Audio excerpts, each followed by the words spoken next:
Captain Tae-ho Kim stood on the observation deck of Luna Station and watched the alien ships approach Earth's orbital space. The massive vessels moved with the grace of creatures born among the stars, their hulls gleaming with metals that humans had never seen before. Behind him, Admiral Dong-Woo Lee paced back and forth like a caged animal, his weathered hands clasped behind his back. "They say they have 200 warships for us," Admiral Lee said without turning around. 200 ships that could change everything for humanity. Tae-ho nodded but kept his eyes on the approaching fleet. The solar wars had ended 3 years ago, but Earth still bore the scars of that terrible conflict. Half the orbital stations were damaged, the Mars colonies struggled with supply shortages, and the outer settlements lived in constant fear of pirate attacks. Humanity needed protection, and they needed it desperately. The first alien vessel docked with Luna Station an hour later. The airlock hissed open, and the delegation stepped through. Tae-ho had seen aliens before, but the sight still made his skin crawl. The leader was tall and thin, with green-scaled skin and eyes that seemed to look right through a person. Behind him came 3 others of his kind, their movements fluid and predatory. "I am Vethatar of the Galactic Trade Consortium," the leader said in perfect human speech. "We have come to offer humanity a great opportunity." Admiral Lee stepped forward and bowed slightly. "Welcome to Luna Station. I am Admiral Dong-Woo Lee, Commander of Earth's Defense Forces. We are honored by your visit." Vethatar's mouth curved in what might have been a smile. "The honor is ours, Admiral. The consortium has heard of humanity's recent troubles. We wish to help." Dr. Nari Park, the lead military engineer, joined them in the conference room. She carried a tablet filled with questions about alien technology, but Tae-ho could see the excitement in her eyes. Nari had spent her entire career studying captured alien devices from the war. The chance to examine working alien ships was like a dream come true for her. "We understand you need warships," Vethatar continued as they sat around the metal table. "The consortium has a fleet of vessels that we no longer require. They served us well in past conflicts, but our military has moved to newer designs." Admiral Lee leaned forward. "What would you want in return for these ships?" "Very little," Vethatar said with that strange smile again. "Raw materials mostly. Iron, copper, some rare earth elements. Nothing that would burden your struggling economy." Tae-ho felt his stomach tighten. The deal sounded too good to be true, and in his experience, deals like that usually were. But Earth's situation was desperate. The pirates from the Outer Rim grew bolder every month, and several colonies had already been attacked. Without proper warships, humanity's expansion into space would end before it truly began. "We would need to inspect these vessels before any agreement," Dr. Park said carefully. "Our engineers must understand what we are purchasing." "Of course," Vethatar agreed. "Inspection is wise. We will provide full access to the ships and all technical documentation." The tour began the next day. Tae-ho joined Dr. Park and a team of human engineers as they boarded the first alien warship. The vessel was enormous, easily 3 times the size of Earth's largest battleships. The corridors were wide and tall, clearly designed for beings larger than humans. "These ships are old," Dr. Park whispered to Tae-ho as they walked through the engine room. "Look at the wear patterns on the metal. These vessels have seen decades of use." The alien guide, a smaller creature called Kethmore, overheard her comment. "Yes, these ships have long service records, but they are still functional. Your people can learn much from their design." Tae-ho ran his hand along a wall panel. The metal felt cold and somehow wrong under his fingers. There were patches and repairs everywhere, some clearly done with different materials than the original construction. The ship looked like it had been through numerous battles and barely held together. In the weapons bay, they found massive energy cannons that dwarfed anything in Earth's arsenal. The power systems were beyond human understanding, running on principles that Dr. Park could barely begin to grasp. But even she could see that many of the components were damaged or worn down. "These plasma conduits need replacement," she said, pointing to a series of cracked tubes. "And the focusing crystals are clouded with age." "Minor issues," Kethmore said quickly. "Your engineers can repair such things easily once they understand the systems." But Tejo noticed how the alien's eyes shifted when he spoke. There was something they were not being told.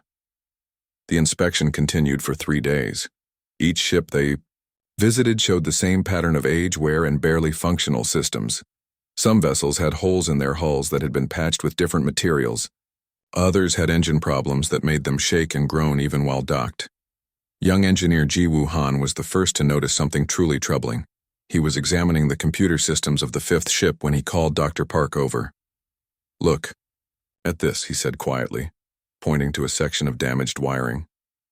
"These aren't battle scars or normal wear.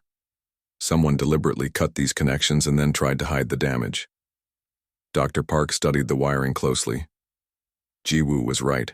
The cuts were too clean and too precise to be accidental damage. Someone had sabotaged these systems and then made crude repairs to make them barely functional. "Don't say anything to the aliens yet," she whispered back. "Let's see what else we can find." Over the next 2 days, they found more evidence of deliberate sabotage. Navigation systems had been crippled and then partially repaired. Weapon targeting computers had critical components removed. Even the life support systems showed signs of tampering. "They're not selling us used warships," Dr. Park told Admiral Lee in private that evening. "They're selling us their junk. These ships have been deliberately damaged to make them barely functional." Admiral Lee's face grew dark with anger. "Why would they do that to ships they're selling?" "Maybe they don't want us to have fully functional warships," Tejo suggested. "Maybe they want us dependent on them for repairs and upgrades."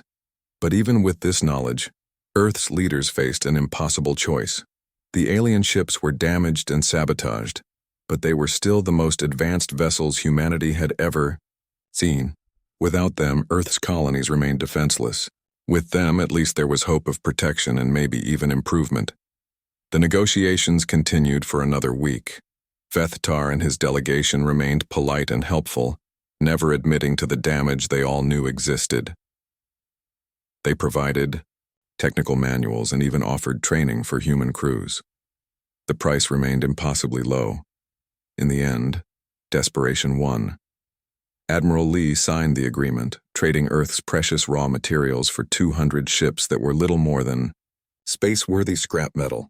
The aliens departed within hours of the signing, their own sleek vessels disappearing into the darkness between stars.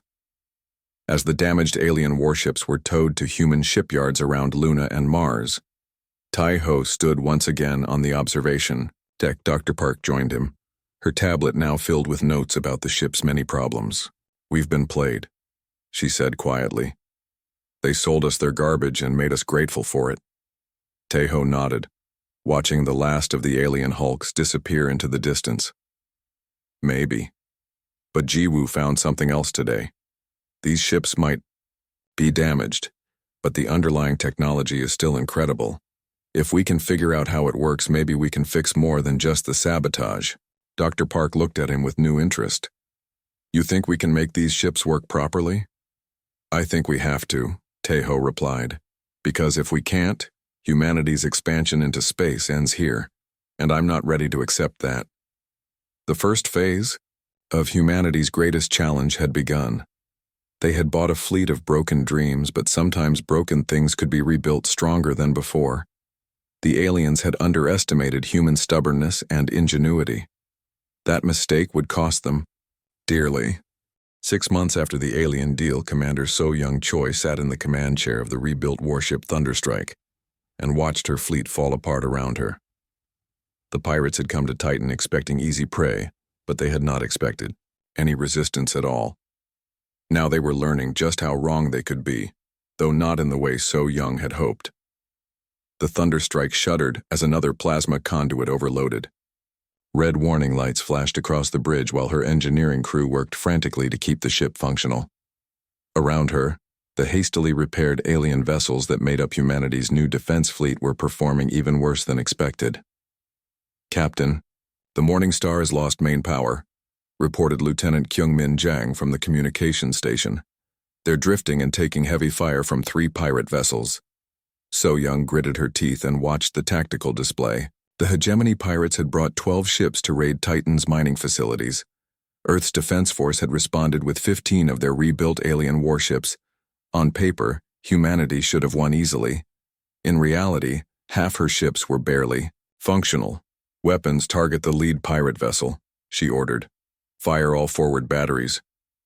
The Thunderstrike's energy cannons roared to life, sending streams of blue plasma toward the enemy ship. The shots connected, and the pirate vessel's shields flared bright white before collapsing entirely. The enemy ship began to list to one side, venting atmosphere and debris. "Direct hit, Captain," called out Weapons Officer In Ho Shin. "Enemy vessel is disabled." But their victory was short-lived. As So Young watched, the Thunderstrike's weapon systems began to fail one by one. The aliens had sabotaged the ships. Well, every major system had hidden flaws that revealed themselves at the worst possible moments. "Engineering to bridge," came the voice of Dr. Hyun-Woo Yu over the intercom. "We're losing containment in the quantum core. I need to shut down main power in 30 seconds, or we'll have a breach." So Young looked at the tactical display again. 3 more of her ships had gone dark, their crews struggling with similar failures. The pirates were starting to realize that their opponents were not as dangerous as they had first appeared. "All ships, this is Thunderstrike," she broadcast over the fleet frequency. "Begin fighting withdrawal. We cannot maintain this engagement." The retreat was humiliating. Earth's new fleet limped back to Titan Station while the pirates continued, their raids unopposed. By the time the battle ended, 2 human ships had been completely destroyed and 5 more were so damaged they would take months to repair. So Young stood in the debriefing room later that day, facing Admiral Dongwoo Lee via hologram transmission. Her uniform was stained with coolant fluid, and her face was streaked with soot from the bridge fires. "The ships are not battle-ready, Admiral," she reported. "The alien sabotage is worse than we thought. Every major system has deliberate flaws built into it. We need months of work before these vessels can fight effectively." Admiral Lee's expression was grim. "We don't have months, Commander. The pirates are getting bolder, and our colonies are defenseless. Intelligence reports suggest the hegemony is planning major raids against Mars and the Jupiter stations." "Then we need a different approach," So Young said firmly. "We can't fix these ships by just repairing the sabotage. We need to completely rebuild them." That night, So Young met with Dr. Hyun-Woo Yu in his workshop beneath Titan Station. Hyun-Woo was a brilliant physicist who had been working on experimental propulsion systems before the war. His lab was filled with half-finished projects and theoretical designs that pushed the boundaries of human technology. "I've been studying the alien quantum cores," Hyun-Woo said, leading her to a workbench covered with pieces of alien machinery. "The technology is incredible, but it's designed to work in very specific ways. The aliens built these systems to be efficient and reliable, but not adaptable." So Young picked up a piece of crystalline material that glowed with internal light. "What does that mean for us?" "It means human technology might actually work better in some ways," Hyun-Woo explained. "Our systems are less efficient, but they're more flexible. We design things to be fixed and modified because we don't have the resources to build perfect systems the first time." He activated a holographic display that showed the internal structure of an alien engine core. "Look at this. The aliens use quantum field manipulation to create their propulsion effects. It's elegant and powerful, but if one component fails, the whole system shuts down." "And human engines?" "Messy, loud, and inefficient," Hyun-Woo grinned. "But if one component fails, we can bypass it, reroute power, or jury-rig a replacement. Our technology adapts because it has to." So Young began to understand what he was suggesting. "You want to combine alien and human technology." "Exactly. Use the alien quantum cores for power and basic propulsion, but control them with human computer systems. Replace their rigid weapon targeting with our adaptive AI. Take their advanced materials and shape them using human manufacturing techniques." The project began in secret. Master shipwright Kyung-Min Jang joined the team, bringing his decades of experience building human warships. They selected the most damaged alien vessel in the fleet, a battleship called Broken Wing that had suffered multiple system failures during the Titan battle. Working in the deep construction bays of Luna Station, they began the complete reconstruction. The alien hull was stripped down to its basic framework. then rebuilt using a combination of alien metals and human engineering techniques. The quantum core was kept but surrounded by human-built control systems that could adapt to changing conditions. Dr. Hongji Kang, a specialist in plasma technology, made the breakthrough that changed everything. She discovered that human plasma conduits could be integrated directly with alien quantum field generators. The result was a hybrid drive system that was 300% more efficient than either technology alone. "It's like the systems want to work together," she explained to the team during a late-night work session. "Human technology fills in the gaps that alien rigidity creates, while alien technology provides the power and precision that human systems lack." Engineer Jiwoo Han, now promoted to lead systems integration, worked around the clock to merge the computer networks. Human artificial intelligence programs were designed to learn and adapt, while alien computers were built for precision and reliability. Together, they created a hybrid system that could think and respond faster than either could alone. The work took 4 months. During that time, pirate raids intensified throughout human space. The Mars orbital platform was attacked twice, and several mining operations in the asteroid belt were completely destroyed. Public pressure mounted on Earth's government to do something about the failing defense fleet. Finally, the rebuilt ship was ready for testing. They had renamed it Iron Phoenix, symbolizing its rebirth from the ashes of alien deception. The vessel looked nothing like the broken hulk they had started with. Human modifications covered the hull, while internal systems bore no resemblance to standard alien design. Captain Woo Jin-oh took command of the Iron Phoenix for its first flight test. So Young joined him on the bridge, eager to see if their months of work had produced anything useful. The hybrid crew stations felt familiar yet strange, with human controls integrated seamlessly with alien displays. "Engineering reports all systems. Green," called out Dr. Hyunwoo from the engine room. "Quantum core is stable and responding normally to human control inputs. Navigation systems online," reported Jiwoo from his station. "The hybrid computer network is functioning perfectly. Response time is faster than any pure human or alien system I've seen." Woo Jin looked at So Young and smiled. "Shall we see what this ship can really do?" The Iron Phoenix lifted away from Luna Station with grace that surprised everyone aboard. The hybrid drive systems provided smooth, precise acceleration, while the human control interfaces gave the crew unprecedented responsiveness. When they tested the weapon systems, the results were even more impressive. "Targeting computers are adapting to our test scenarios in real time," reported Inho from the weapons station. "The system is learning from each shot and adjusting for better accuracy." But the real test came when they pushed the ship to its limits. Human systems would have failed under the stress, and alien systems would have shut down to prevent damage. The hybrid systems adapted, rerouting power and adjusting performance to handle conditions neither technology could have managed alone. "It's not just working," So Young said in amazement as she watched the performance readings. "It's working, better than anything we've ever built." Word of the successful test spread quickly through Earth's military command.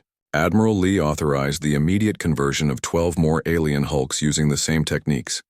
The Iron Phoenix became the template for humanity's new hybrid fleet.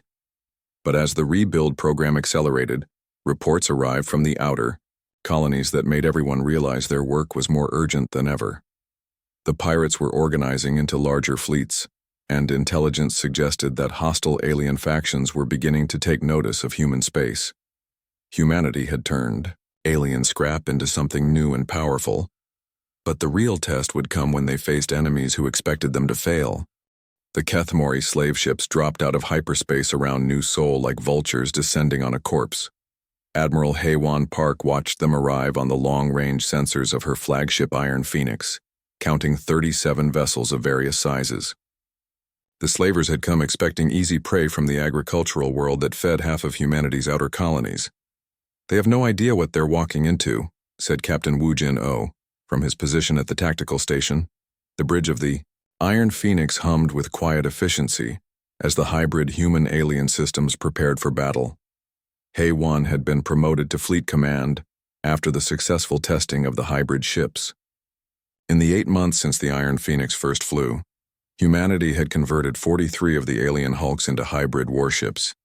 Each vessel was unique, as human engineers experimented with different combinations of technologies. Signal from New Sol Ground Control, reported Communications Officer Bora Lim. The slavers are demanding immediate surrender of all colonists between the ages of 16 and 40. They're giving us 1 hour to comply. Send our response, Haywan ordered. Tell them that humanity does not negotiate with slavers. The Kethmori had been raiding human space for months, selling captured colonists to various alien markets. Their ships were fast and well-armed, designed for quick strikes against undefended targets. Intelligence reports suggested they had captured over 3,000 humans in the past year alone. Fleet positions, Captain O, Haywan said, studying the tactical display. Iron Phoenix leads the center formation with Phoenix Rising and Steel Dragon.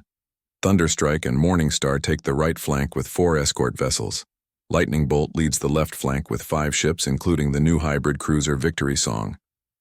The human fleet moved into attack formation with coordination that would have impressed any military observer. The months of drilling and system integration had paid off. The hybrid ships responded to commands faster than pure alien vessels while maintaining better formation discipline than human ships had ever achieved. Enemy fleet is moving toward the planet, reported Sensor Officer Young-Soo Kim. They're maintaining standard slaver formation. The larger ships are staying back while the fast raiders move in to attack the surface facilities. Haywan nodded. The slavers were following their usual pattern, expecting minimal resistance from what they assumed was another poorly defended human colony. They had no idea that New Sol was protected by humanity's most advanced warships. All ships, this is Admiral Park, she broadcast over the fleet frequency. Remember, these are not pirates looking for easy loot. These are slavers who have murdered and captured thousands of our people. Show them what happens when they threaten humanity. The Iron Phoenix accelerated toward the enemy fleet, its hybrid drive systems allowing for maneuvers that seemed impossible for a ship of its size. Behind her came the rest of the hybrid fleet, each vessel showcasing the unique modifications their crews had developed. First contact in 30 seconds, announced Wu Jin. All weapons charged and ready. The hybrid targeting systems are already calculating optimal firing solutions. The opening salvo came from the slavers as expected. Their energy weapons filled space with deadly light, targeting what they assumed were the same barely functional ships that had embarrassed themselves at Titan months earlier. The attack struck the Iron Phoenix's shields and simply disappeared, absorbed by defensive systems that the Kethmori did not understand. Return fire, Haywan ordered calmly. The Iron Phoenix's hybrid weapon systems opened up with devastating effect. Human-designed plasma cannons powered by alien quantum cores sent streams of superheated energy that cut through enemy shields like paper. The first slaver ship exploded in a brilliant flash that lit up the entire battlefield. But it was the way the human ships fought that truly shocked their enemies. Where alien vessels followed predetermined combat algorithms, the hybrid ships adapted and improvised in real time. Captain Young-Soo Kim's lightning bolt suddenly reconfigured its hull armor mid-battle, redistributing protection to face incoming fire from an unexpected angle. How are they doing that? Came a panicked transmission from one of the slaver ships, broadcast on an open frequency. Their ships are changing shape during combat. The Thunderstrike, commanded by Captain Min-seok Yang, demonstrated another innovation that human engineers had developed. Its weapon systems began modifying their energy output to match the specific shield frequencies of individual enemy ships. Each shot became more effective as the targeting computers learned from the previous attack. Admiral, the enemy commander is trying to withdraw his raiders, reported Bora, but our flank formations are blocking their escape routes. Haywan smiled grimly. Execute Maneuver 7. The human fleet suddenly split into 3 groups, each moving in a different direction. To the slavers, it looked like the formation was breaking apart under pressure.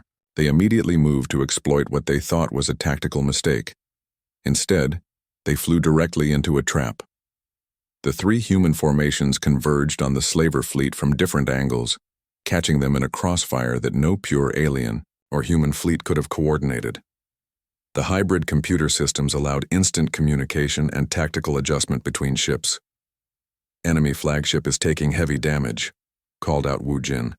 "Their shields are failing, and they're venting atmosphere from multiple hull breaches." The slaver flagship tried to escape, but Captain Hyung Lee's victory song was waiting for them. The hybrid cruiser had used its superior speed to get into position ahead of the enemy's retreat route. A single massive plasma burst from the victory song's main guns ended the slaver threat permanently. The battle lasted only 27 minutes. When it was over, 34 of the 37 slaver ships had been destroyed, and the remaining 3 were badly damaged and trying to surrender. Not a single human vessel had been lost, and casualties were minimal. "Signal from the surrendering ships," reported Bo-Ra. "They're offering to release all human captives in exchange for safe passage." "Tell them to transfer all prisoners immediately," Haiwan ordered. "Then they can leave our space and never return. If we see any Kethmori ships in human territory, again, we will destroy them on sight." The rescued prisoners were transferred to New Seoul within hours. Among them were colonists from a dozen different worlds, some who had been captives for over a year. The news of their rescue spread throughout human space faster than official military communications, but the news also spread beyond human territory. Alien intelligence networks carried reports of the battle to dozens of species throughout the galaxy. The reports described ships that could change their configuration during combat, weapons that adapted to enemy defenses, and tactical coordination that seemed impossible for individual vessels. Most alien military analysts dismissed the reports as exaggeration or propaganda. The humans were known to be primitive, using crude chemical rockets and simple projectile weapons before their recent acquisition of obsolete alien technology. How could they possibly field vessels superior to modern alien warships? "The reports are clearly false," said War Commander Thektar of the Nexari fleet during a strategy meeting on their homeworld. "Humans are barely spacefaring. Their technology is centuries behind ours." "But the Kethmori fleet was completely destroyed," pointed out his intelligence officer. 34 ships lost against a supposedly inferior enemy. That cannot be explained by sensor errors or battle reports. "The Kethmori are slavers, not real warriors," Thektar replied dismissively. "They prey on the weak and flee from real opposition.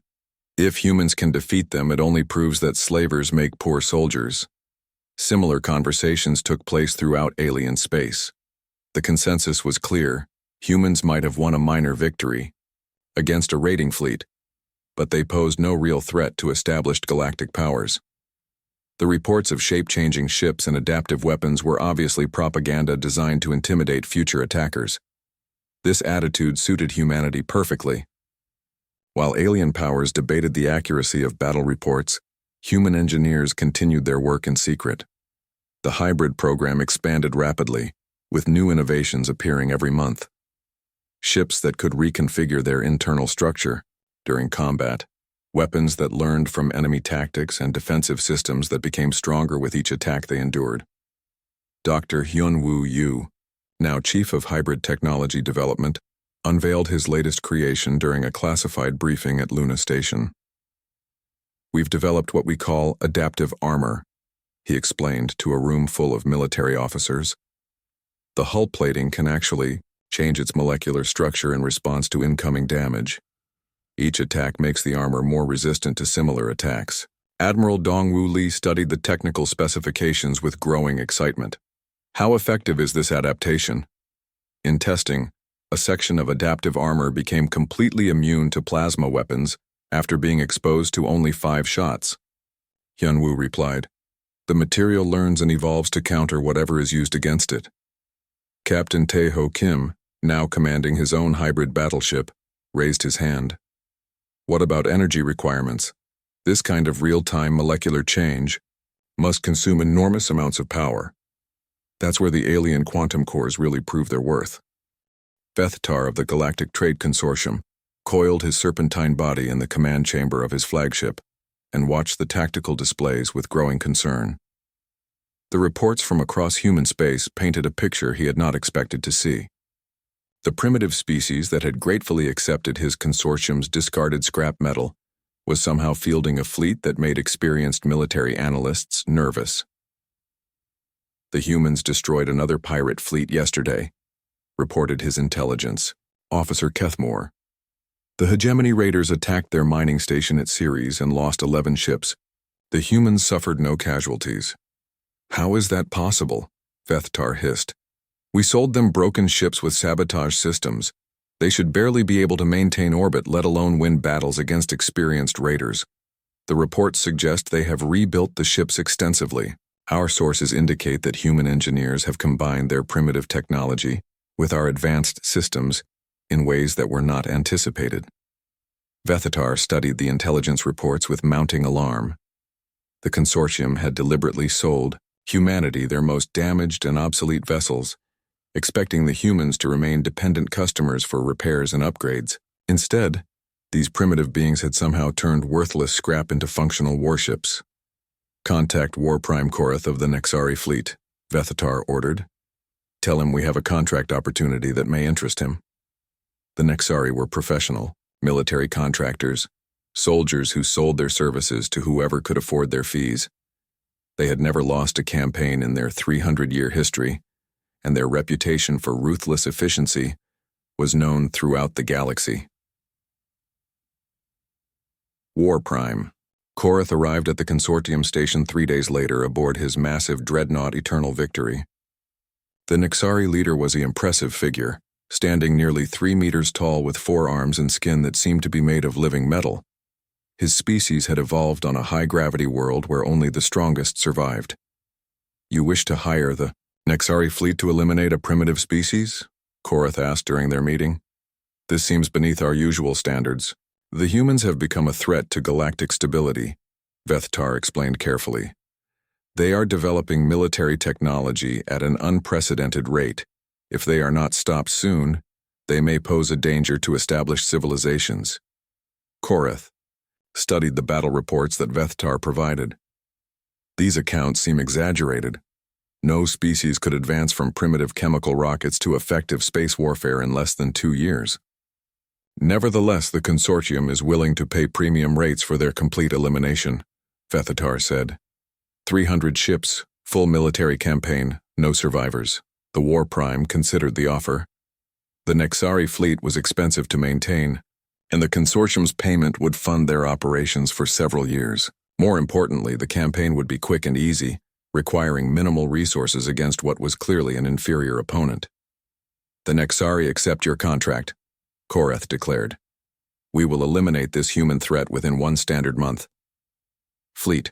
Admiral Sung-Ho Baek received word of the approaching Nexari fleet while reviewing construction reports at the Luna Station shipyards. Intelligence assets throughout alien space had been sending warnings for weeks about unusual military movements and hiring activities by the Galactic Trade Consortium. 300 ships, reported Captain Tae-Ho Kim during the emergency briefing. The largest military force ever deployed against humanity. They're calling it the Nexari War Fleet, and their commander has never lost a campaign. What do we have to meet them? Asked Admiral Dongwu Li. 67 hybrid vessels in various stages of completion, Sung-Ho replied. Another 32 ships undergoing major reconstruction. We're outnumbered more than 4 to 1. The room fell silent as the officers absorbed the magnitude of the threat. The Nexari were not pirates or slavers looking for easy targets. They were professional soldiers with advanced technology and centuries of combat experience. Dr. Hyunwoo Yu raised his hand. Our ships are more advanced than they realize. Each hybrid vessel can perform functions that would require 3 or 4 standard alien ships. The technological gap may not be as large as it appears. Even so, we need every advantage we can get, Sung-Ho said. Begin immediate deployment of all completed vessels, accelerate construction on the unfinished ships, and activate the special projects that we've been keeping in reserve. The special projects were humanity's most secret developments. Technologies so advanced that only a handful of people knew they existed. In hidden facilities throughout the solar system, human engineers had been pushing the boundaries of hybrid technology far beyond anything the galaxy had seen. Captain Min Seok Yang's Thunderstrike was one of the first ships to receive the new upgrades. The hybrid vessel docked at a classified station near Jupiter, where teams of technicians worked around the clock to install experimental systems. The new adaptive armor is incredible, reported his chief engineer Ji Woo Han. The hull can now reconfigure its molecular structure in real time, becoming stronger or more flexible as needed. It's like the ship has its own immune system. What about the weapon modifications? Yang asked. Even more impressive, the plasma cannons can now adjust their energy output and frequency during combat. They learn from each shot and adapt to whatever defenses they encounter. After a few minutes of fighting, our weapons become perfectly calibrated to destroy specific enemy ships. Similar upgrades were being installed throughout the hybrid fleet. Ships gained the ability to change their internal structure during battle, rerouting critical systems to protect them from damage. Defensive systems that became stronger with each attack they endured. Computer networks that could reprogram themselves to counter enemy tactics. The Nexari fleet arrived at the edge of human space 2 weeks later. War Prime Korath deployed his forces in a standard military formation, with heavy battleships in the center and fast cruisers on the flanks. His strategy was simple: overwhelming firepower applied systematically until all resistance was eliminated.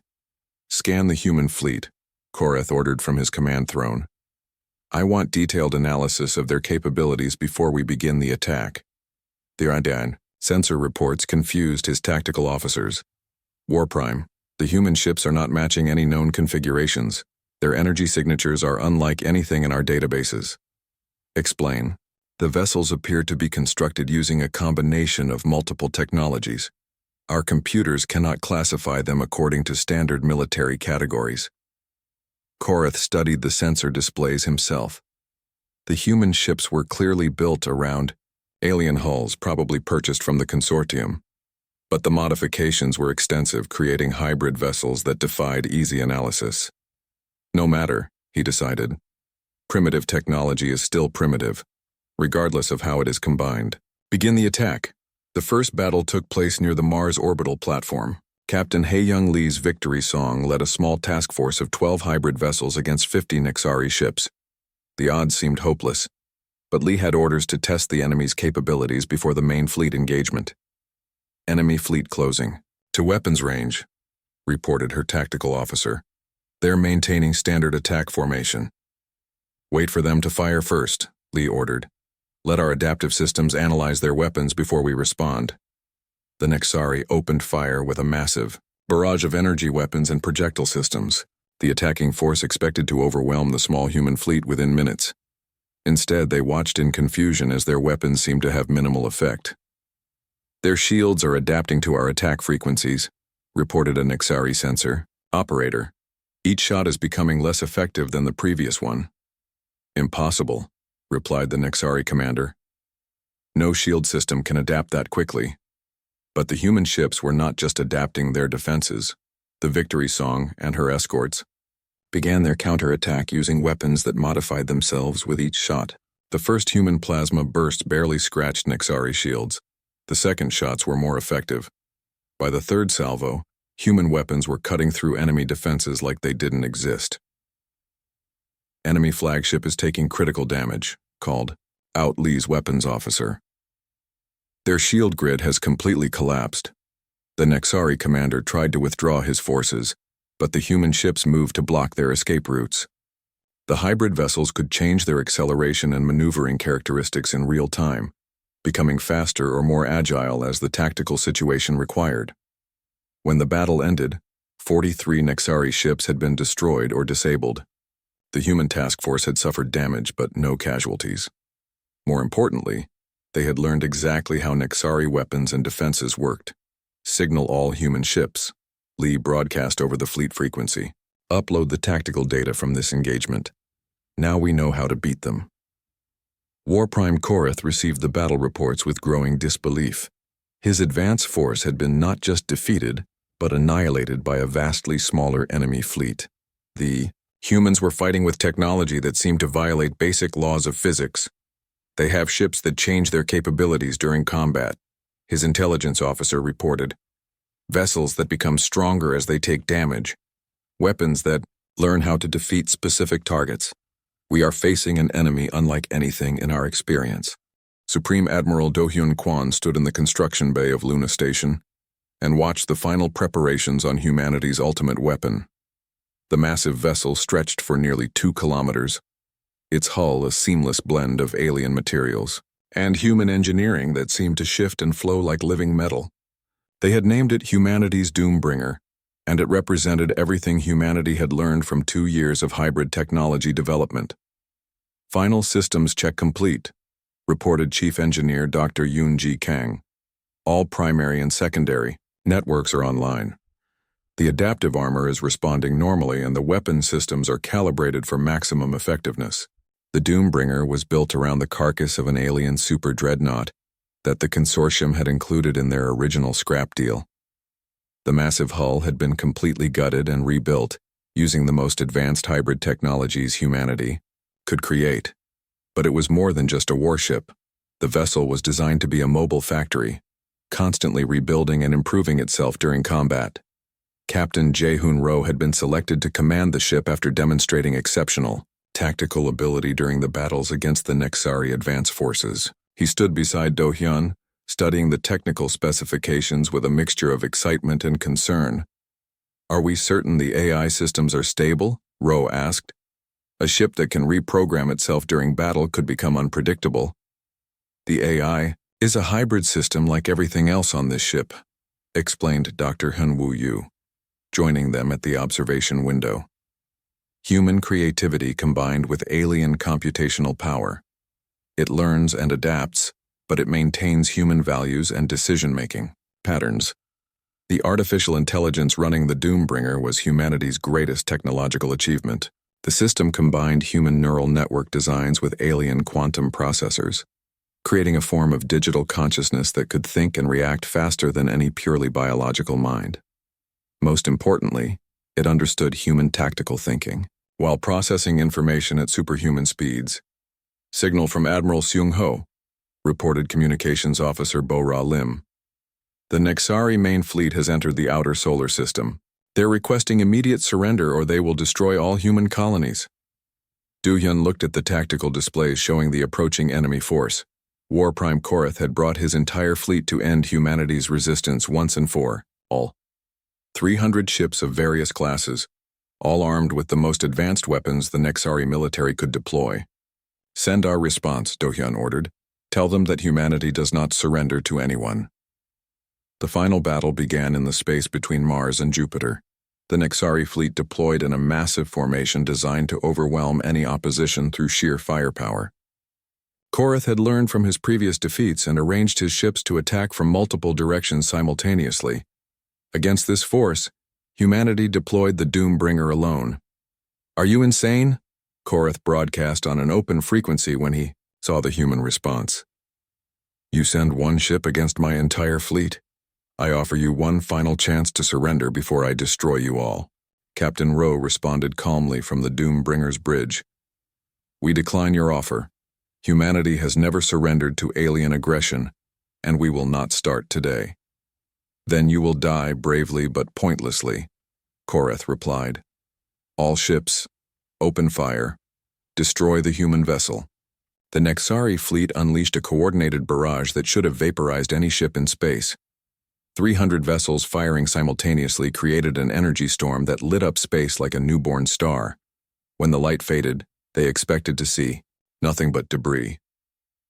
Instead, the Doombringer emerged from the attack completely unharmed. Its adaptive armor had absorbed the initial barrage and was already modifying itself to resist similar attacks. More than that, the ship's AI had analyzed every weapon used against it and was preparing countermeasures. "Impossible," whispered Korath as he watched the tactical displays.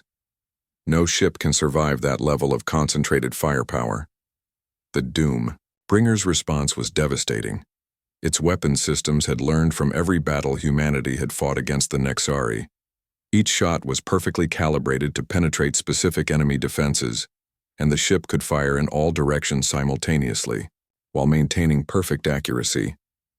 The first Nexari ships began exploding within seconds of the counterattack. The Doombringer's weapons seemed to know exactly where to hit each enemy vessel for maximum damage. Shield systems collapsed, hull armor was pierced with surgical precision, and critical systems were destroyed by shots that seemed impossible to make. "The human ship is targeting our weak points," reported a Nexari sensor operator. It knows our ship designs better than we do. But the true horror began when the Doombringer started taking damage. Nexari weapons finally began to penetrate its defenses, scoring hits on the hull and internal systems.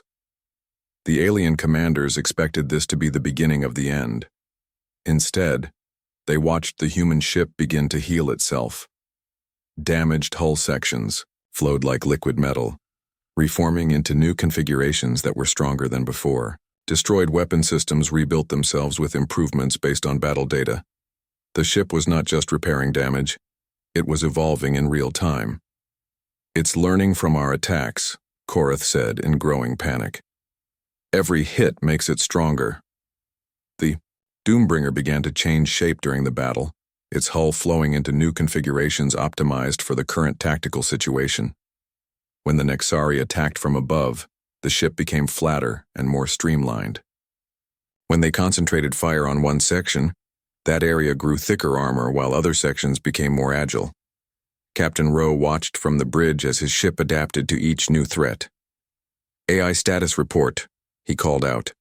"All systems optimal and improving," replied the ship's artificial intelligence in a voice that sounded almost human. "I am learning from each enemy attack and developing new countermeasures. Current adaptation rate is exceeding all projected parameters. Weapon efficiency? Increasing with each shot. I now have complete tactical profiles for all enemy vessel types. Estimated time to fleet elimination, 14 minutes. The battle became a massacre. The Doombringer moved through the Nexari formation like a living creature, its weapons reaching out to touch enemy ships with deadly precision. Each destroyed vessel provided new data that made the next attack even more effective. Warprime Korath tried every tactic he knew. He split his fleet into smaller groups to attack from different angles. He concentrated all firepower on single sections of the human ship. He attempted ramming attacks and even ordered some of his ships to self-destruct near the enemy vessel. Nothing worked. The Doombringer adapted to every strategy, becoming more effective with each passing minute. Its AI learned not just from its own experiences but from the experiences of every human ship that had ever fought the Nexari. 2 years of battle data were compressed into a single consciousness that grew smarter and deadlier with each second of combat. "All ships, emergency withdrawal," Korath finally ordered. "We cannot defeat this enemy." But escape was impossible. The Doombringer had positioned itself to block every exit route from the battle zone. Its speed and maneuverability had increased throughout the fight as its AI optimized the ship's performance. No Nexari vessel was fast enough to outrun it. The battle ended with the complete destruction of the Nexari war fleet. 300 ships that had never lost a battle were reduced to debris and memory. The Doombringer floated alone in space, unmarked by the struggle, already beginning to plan its next improvements. News of the battle spread throughout the galaxy faster than official communications. The Nexari fleet, symbols of professional, military supremacy, had been annihilated by a single human ship. More terrifying than the victory itself were the reports of how it had been achieved. "The human vessel became stronger during combat," reported one intelligence analysis. "It learned from every attack and adapted in real time. By the end of the battle, it was a completely different ship than it had been at the beginning." Similar reports flooded alien communication networks. A species that had been dismissed as primitive just 3 years earlier had created technology that seemed to defy the basic laws of warfare. Ships that evolved during battle, weapons that became more effective with use, armor that grew stronger under attack. The response was predictable. Within days of the battle, alien ambassadors began arriving at Earth requesting meetings. The same species that had looked down on humanity now came as supplicants, offering trade agreements, military alliances, and tribute in exchange for peace. Veth Tar, of the Galactic Trade Consortium, was among the first to arrive. The serpentine alien who had once sold humanity scrap metal now coiled nervously in the reception chamber at Luna Station, waiting to meet with President Sujin Park. "Honored President," Vethtar began when the meeting commenced. "The consortium wishes to apologize for any misunderstanding in our previous dealings. We now realize that humanity deserves our deepest respect and consideration." President Park studied the alien with calm eyes. Beside her sat Admiral Tae-ho Kim, now promoted to Supreme Commander of Human Space Forces. The transformation of the man who had once watched alien scrap ships arrive at Luna Station was complete. "You sold us broken ships and sabotaged systems," Park said quietly.